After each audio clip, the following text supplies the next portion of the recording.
Welcome back everyone. I've got a super exciting build to share today, and that's because of how simple it is to set up, meaning that tons of players are going to be able to replicate this and get their first clear in Abattoir of Zir done successfully, giving you access to the tiers of Blood Glyph. Now, there's some other popular videos out there at the moment, none of which are running Stormclaw, and there's a reason for that, because Stormclaw is not going to push as far as some of the other builds. But this Stormclaw build is going to allow you to clear it successfully, get access to that glyph, and farm the lower levels and rank it up to some degree. The intent of this video was to keep things as simple as possible, meaning the minimum number of uniques, flexible gear, flexible aspects, and I feel I've really successfully pulled that off. They've kept resist being capped, good survivability, you're going to still have the regen that most Stormclaw builds are using, and you're going to have plenty of damage to clear through the lower tiers as well. In fact, your damage is only going to improve once you get access to the tiers of Blood Glyph, meaning this may actually surprisingly climb higher than expected. So why did we choose Stormclaw? Well, that's simple, because Poison Shred and Pulverize are two builds that not many players like. Now, there will certainly be a number of players who play both of those builds in order to progress, just because progression means more to them than the actual enjoyment of the build. However, this is a build that will work for everything. You can still do all content. It's amazing in Blood Harvest, it's amazing in Helltide, it still clears Nightmare 100, still clears Uber Lilith, provided you swap Petrify out for Lacerate, and that's a really simple change to do with just a couple of skill points, no paragon changes required or anything like that. And the build is just more enjoyable to play for a lot of players, so that's kind of the concept that we had in mind when we created this build. Let's go ahead and take a look at the two uniques first, one of which is actually flexible and you don't even need.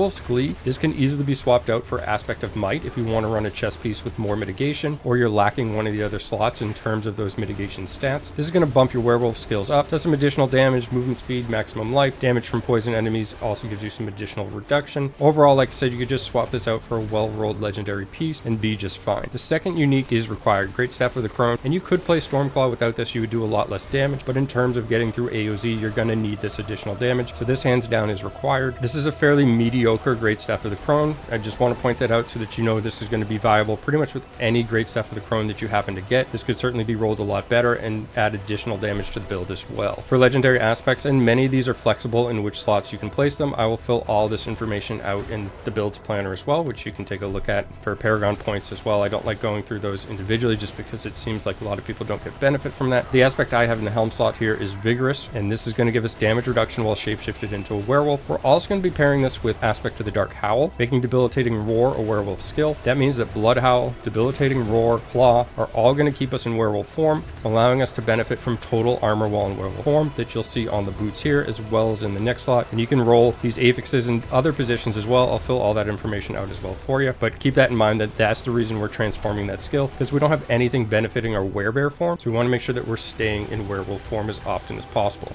In the glove slot, we're running Edgemaster's Aspect, and this is going to allow us to do increased damage based on our primary resource. We're basically always going to be at max resource. There are some variants of this build that I potentially could see doing well. We'll cover that at the end, but for now we're running Edgemasters. This is going to give us a nice damage boost. This one is right out of the codex, so it's actually got the minimum roll. Just another thing to point out of how simple this is. You don't need perfectly rolled aspects. In fact, I'm not sure I have a single perfect one in this particular setup. Aspect of Disobedience, and again, we're going with mitigation here. We're going to gain increased armor when we deal any form of damage. We attack so fast, this is frequently going to be stacked very, very high. Incredibly useful, going to help keep us alive. We still want to be moving around here. Tybalt's Will is a unique item that we're not running. Despite having Metamorphosis as a vampiric power, granting Unstoppable, which would then be a damage boost, we need all this mitigation. In fact, having additional armor rolled on this would be even better. I just haven't been able to get that yet. So again, don't need perfect rolls. You're going to be able to get in there, clear the content, and go about your day. For the amulet, we're running Rapid Aspect, and again, you'll see a number of mitigation affixes on this particular piece. We do have the Ranks of Envenom passive, which is going to scale our damage as well, but we're mainly going for the attack speed increase from the aspect and mitigation stats. There are some other options that you could run here that I'll mention again in the variant towards the end. Runeworker's Aspect, and I really struggled to put this back in, to tell you the truth. I just couldn't see a better fit. Even going through the unique items, or the unique rings rather, I couldn't find anything that really fit the build perfectly. And the reason I ended up going with Runeworker's Aspect is because it allowed me to use a legendary item still, meaning that I had more control over the affixes on the item itself. So ultimately there may be some options, and feel free to leave a comment if you have any suggestions to try. I'd love to hear them. Overcharged Aspect, and this is going to give us some AoE damage. This alone is basically able to do enough AoE damage combined with our skill tree and paragon tree to clear all the other enemies out.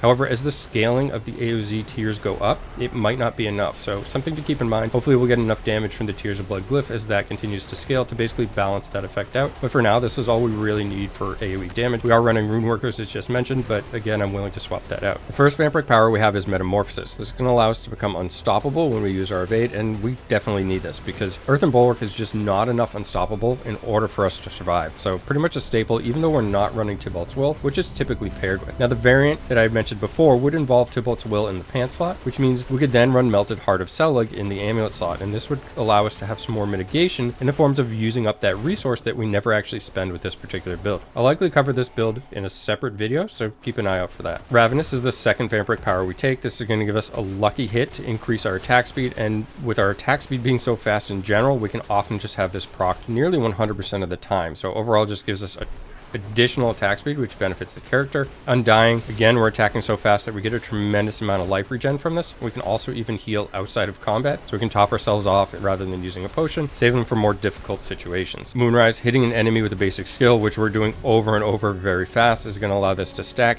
And enter Blood Rage, which gives us tremendous boost to our basic skill damage, pretty much a staple of any Stormclaw build that you'll probably see. Sanguine Brace is going to be a means of providing Fortify for the build, and this is pretty much essential because we need to have this extra health pool in order to survive some of these instant hits that come about in AOZ. And unfortunately, unless something changes with the mechanics of AOZ, we're going to need to make sure that we're protected from being one-shot at all times. For Spirit Boons, we've gone with these selections, and there are some other options that you can go with, so by all means, if you think there's something that's a better choice, you can certainly select it. Here we've got 10% reduced damage from elites, followed by 10% attack speed, 25% additional duration on our Petrify, and our Spirit Bonding is down with the Snake, giving us both Overlord for lightning damage, dealing a chance to cause the target to deal additional damage or additional AoE, and again, we're just kind of sneaking by with enough AoE damage to clear everything, and Calm Before the Storm. Nature Magic skills are going to have a 10% chance to reduce the cooldown of our ultimate skill by 2 seconds so we can cast it more frequently. The skill tree was not altered very much at all from the previous version of Stormclaw that I ran, so I'll leave all this information in the D4 builds link, but I do want to mention that I swapped to a paragon tree created by Nikowrex, and he's a hardcore player whose link I'll leave in the description as well, so you can take a look at that channel if you'd like. I first started glancing at hardcore builds because I wanted to see what the maximum amount of mitigation I could get for this version of the build I was running in order to clear AOZ. However, when I stumbled upon Nico's version, this actually has the ability to keep our resistances maxed without any rolls on our particular gear, and this was a nice change from previous versions that I had used myself. So that's the reason why I went with this particular paragon tree, and from there I altered it once acquiring the Tears of Blood, and I'll leave links to both of those versions so that you can check them out as well. As always, thanks for taking the time to watch, and have a great day.